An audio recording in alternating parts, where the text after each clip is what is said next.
सुप्रभात दोस्तों। आज हम लोग संस्कृत पढ़ा जाएगा। संस्कृत के अंतर्गत ये मैं क्या करूंगा, शुरू से पढ़ाऊंगा। आप लोग को क्या पढ़ाऊंगा, एकदम शुरू से पढ़ाऊंगा। और जहां तक मेरी कोशिश रहेगी कि 1-2 महीने के अंदर इस कोर्स को क्या कर दिया जाएगा, समाप्त कर दिया जाएगा। अगर इस जो मैं पढ़ा रहा हूं और इस पर नोट्स बनाते हैं तो हमें लगता है आप संस्कृत में कम से कम 25 नंबर तो हर हालत में आप लोग को क्या हो जाएगा, प्राप्त हो जाएगा। आइए देखते हैं संस्कृत। संस्कृत शब्द 3 शब्दों से मिलकर बना है। सम, धन, क्री, धन, कत। अर्थात सम हमारा उपसर्ग है, क्री हमारा धातु है, कत हमारा क्या है, प्रत्यय है। तो प्रश्न पूछ सकता है संस्कृत किन शब्दों से मिलकर बना है, तो इस तरह से पूछ देगा सम, धन, क्री, धन, कत। अब दे देगा सम, धन, क्री, धन, कत। फिर दे देगा कत, धन, सम। कहने का मतलब यह है कि हमारा सम में क्या होनी चाहिए, हलंत होनी चाहिए। क्या है, तो हमें ध्यान देखना है। सम अगर हम हलंत हटा दिए तो हमारा क्या हो जाएगा, प्रश्न क्या हो जाएगा, हमारा गलत हो जाएगा। तो संस्कृत पूछेगा संस्कृत किन शब्दों से मिलकर बना है, तो सम उपसर्ग है, क्री क्या है, धातु है, कत प्रत्यय है। और कहेगा इसमें किसका आगम हुआ है, तो सुट का आगम हुआ है। अब फिर प्रश्न पूछते हैं संस्कृत शब्द किसे कहते हैं, तो संस्कृत शब्द का अर्थ है शुद्ध, परिमार्जित, परिनिष्ठित और परिष्कृत होता है। हमने कहा कि संस्कृत शब्द का अर्थ क्या है, शुद्ध, परिष्कृत, परिमार्जित और परिनिष्ठित है।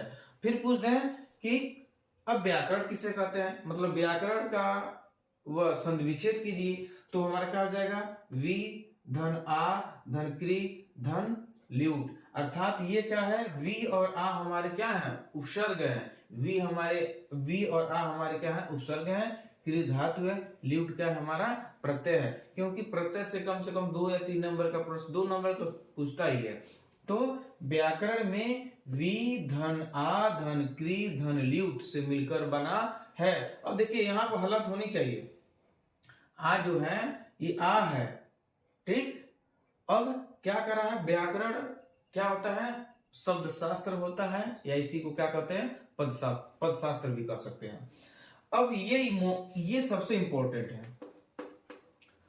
प्रश्न पूछा है संस्कृत में कितने मुनि हैं, 3, 4, 5, इनमें से कोई नहीं। तो संस्कृत व्याकरण के अंतर्गत हमारे कितने मुनि हैं, त्रिमुनि। कितने हैं, त्रिमाने 3 मुनि। अर्थात संस्कृत व्याकरण के अंतर्गत 3 मुनि हैं। पहला क्या है, पाणिनि, दूसरा क्या है, कात्यायन यानी वररुच, और तीसरा क्या है, पतंजलि। अब इन मुनियों में से सबसे मोस्ट इंपोर्टेंट यहां से बनता है, पाणिनि से। अब देखिएगा पहला प्रश्न पूछ देगा संस्कृत भाषा के जनक कौन है, ये पाणिनि क्या है, जनक है। क्या है, जनक। जनक कौन है, महर्षि पाणिनि। कौन है, अगर पूछ दे संस्कृत भाषा के जनक या संस्कृत भाषा के पिता कौन है, पाणिनि है। क्या है, पाणिनि। अब पूछ दे, अब देखिए इनकी एक प्रमुख ग्रंथ है, इनकी एक प्रसिद्ध पुस्तक है अष्टाध्यायी। कौन पुस्तक है, अष्टाध्यायी। अष्टाध्यायी में 8 अध्याय हैं। अष्ट माने होता है 8। और क्या कह रहा हूं कि अष्टाध्यायी में कितने अध्याय हैं, 8 अध्याय हैं। और प्रत्येक अध्याय में 4-4 क्या है, पाद हैं। अर्थात 8 अध्याय, एक अध्याय में 4 हैं, तो 8 में बढ़ेगा घटेगा, बढ़ेगा, स्वाभाविक रूप से क्या होगा, बढ़ेगा। तो यहां लिखा है कि इनकी प्रसिद्ध ग्रंथ है अष्टाध्यायी, और इसमें कितने अध्याय हैं, 8 अध्याय हैं। प्रत्येक अध्याय में 4-4 क्या है, पाद हैं। अर्थात एक अध्याय में 4 पाद, तो 8 अध्याय में 8 गुणे 4 बता, अर्थात 8 चौको 32। कितने, 32 हमारे क्या है, पाद हैं। क्या है, 32 हमारे क्या है, पाद हैं।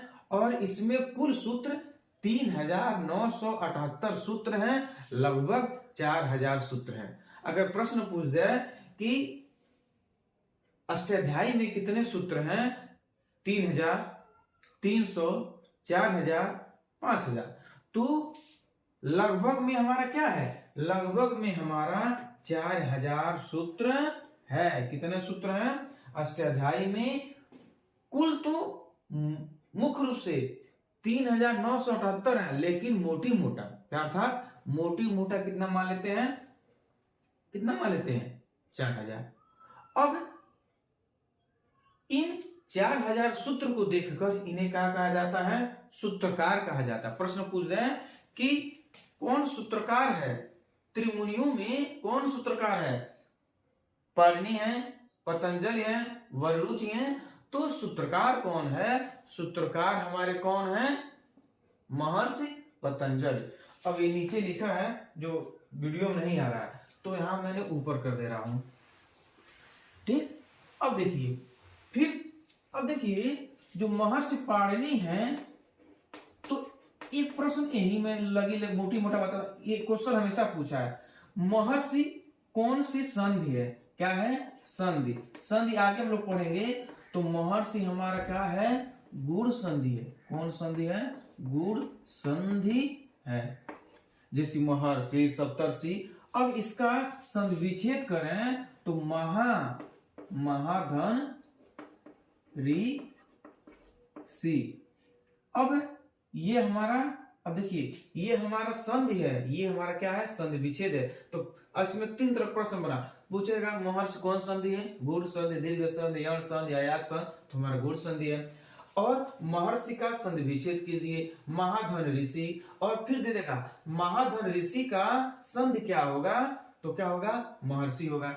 अब देखते हैं कि जो पाणिनि है, महर्षि क्या है? पाणिनि है, इनको कहा जाता है सूत्रकार। क्या इनको कहा जाता है? सूत्रकार कहा जाता है, क्योंकि इन्होंने लगभग कितना? 4000 सूत्र की रचना की। और इनका प्रश्न पूछ दे, प्रथम सूत्र क्या? प्रथम सूत्र क्या है? और अंतिम सूत्र क्या कहा हमने कि पूछ दे। अष्टाध्यायी में 8 अध्याय हैं, तो इसमें प्रथम सूत्र कौन है और अंतिम सूत्र कौन है? प्रश्न यही पूछ सकता है, प्रथम और अंतिम। तो प्रथम सूत्र है वृद्धि राडेच। क्या सूत्र है? वृद्धि राडेच। और अंतिम सूत्र है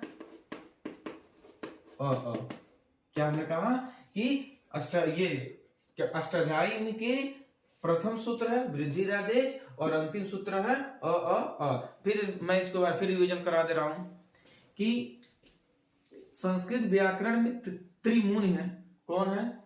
पाणिनि, कात्यायन या वररुचि, पतंजलि। अब महर्षि पाणिनि की प्रसिद्ध ग्रंथ या पुस्तक थे अष्टाध्यायी। अष्टाध्यायी में अष्टधन अध्याय, मतलब इसमें क्या है? 8 अध्याय हैं।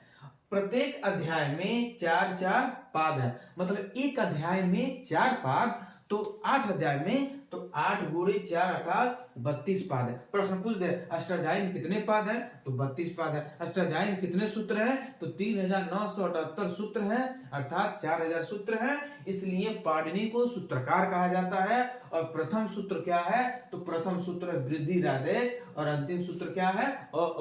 ठीक। अब देखे हैं कात्यायन, देखते हैं कात्यायन वररुचि को।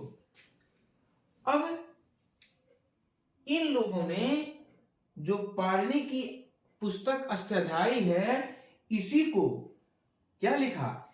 इसी को आधार मानकर एक वार्तिक लिखा। क्या लिखा? पूछ दे वार्तिक किसने लिखा है? तो कात्यायन वररुचि ने। इन्होंने क्या लिखा? अष्टाध्यायी को सूत्रों को देखते हुए इन्होंने पुस्तक लिखी वार्तिक। क्या लिखी? वार्तिक। तो वार्तिक का अर्थ है किसी ग्रंथ की व्याख्या करना। वार्तिक का अर्थ होता है किसी ग्रंथ की व्याख्या करना। इसलिए इन दोनों लोगों को वार्तिककार कहा जाता है। क्या कहा जाता है? वार्तिककार कहा जाता है। अगर प्रश्न पूछ दे वार्तिक किसने लिखी, तो इन्होंने लिखी। वार्तिककार किसे कहते हैं, तो कात्यायन या वररुच को क्या कहते हैं? वार्तिककार कहते हैं। अब देखते हैं फिर पतंजलि। अब देखिए ये हमारा उसमें लिखा था शुद्ध, परिष्कृत, परिमार्जित, परिनिष्ठित। तो संस्कृत के जितने भी शब्द होते हैं वो शुद्ध वर्तनी होते हैं। हमने क्या कहा? संस्कृत शब्द के जितने भी शब्द होते हैं वे सभी क्या होते हैं? शुद्ध होते हैं। अगर पतंजलि की बात किया जाए तो पतंजलि शुद्ध ऐसे हम लोग लिखते हैं पतंजलि जलि, ये हमारा शुद्ध वर्तनी नहीं है। पतंजलि, पतंजलि ऐसे लिखा जाता है। अब देखिए, अब पतंजलि को भाष्यकार कहते हैं। इन्होंने भाष्य लिखा। क्या लिखा? भाष्य। भाष्य का मतलब होता है व्याख्या के योग। इन्होंने भी पाणिनि की जो पुस्तक अष्टाध्यायी थी उसी के आधार पर, उनके 4000 सूत्रों के आधार पर इन्होंने भाष्य लिखा। क्या लिखा? भाष्य लिखा। इसलिए इन्हें क्या कहा जाता है? भाष्यकार कहा जाता है। तो कह रहा है कि व्याकरण शास्त्र के भाष्यकार के रूप में कौन प्रसिद्ध है? तो पतंजलि प्रसिद्ध है। इन्होंने इन भाष्य में, इनकी जो भाष्य पुस्तक थी इसमें उन्होंने 84, कितने? 84 आहनिक है। अगर पूछ दे कि महाभाष्य में कुल कितने आहनिक हैं, तो 84 क्या हैं? आहनिक हैं। ठीक, हमने मोटी मोटा देख लिया संस्कृत के विच्छेद, संस्कृत किसे कहते हैं। हमने देख लिया व्याकरण में कितने धातु हैं, उपसर्ग हैं, कौन प्रत्यय है, संस्कृत में कितने मुनि हैं, पाणिनि के बारे में जान लिया, उनके प्रसिद्ध पुस्तक के बारे में जान लिया, कितने पाद हैं, कितने सूत्र हैं, कौन सूत्रकार है, प्रथम सूत्र क्या है, अंतिम सूत्र क्या है। फिर कात्यायन, इन्होंने वार्तिक लिखा। फिर वार्तिक इसलिए इनको वार्तिकार कहा जाता है। फिर पतंजलि महोदय ने अष्टाध्यायी के आधार पर एक भाष्य लिखा। भाष्य का अर्थ होता है व्याख्या के योग, इसलिए इन्हें भाष्यकार कहा जाता है। व्याकरण शास्त्र के भाष्यकार के रूप में कौन प्रसिद्ध है? पतंजलि हैं। भाष्य में कितने, क्या कहते हैं, कितने आयनिक हैं। और लगे हाथ एक और देख लेते हैं, भट्टोजी दीक्षित, भट्टोजी दीक्षित, भट्टोजी दीक्षित, ये बहुत इंपॉर्टेंट है रचना इनकी। इनकी रचना है लघु सिद्धांत कौमुदी, लघु सिद्धांत कौमुदी।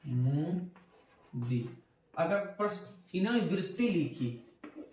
क्या लिखी? वृत्ति। वृत्ति का मतलब होता है मन की स्थिति। इसमें लिख रहा है भट्टोजी दीक्षित ने सूत्रों पर वृत्ति लिखी, इसलिए इन्हें वृत्तिकार कहते हैं। क्या कहते हैं? वृत्तिकार। वृत्तिकार पूछ दे वृत्तिकार किसे कहते हैं? भट्टोजी दीक्षित को। इनकी प्रसिद्ध पुस्तक है, ये तो इंपॉर्टेंट है, सबसे इंपॉर्टेंट ये उनकी पुस्तक।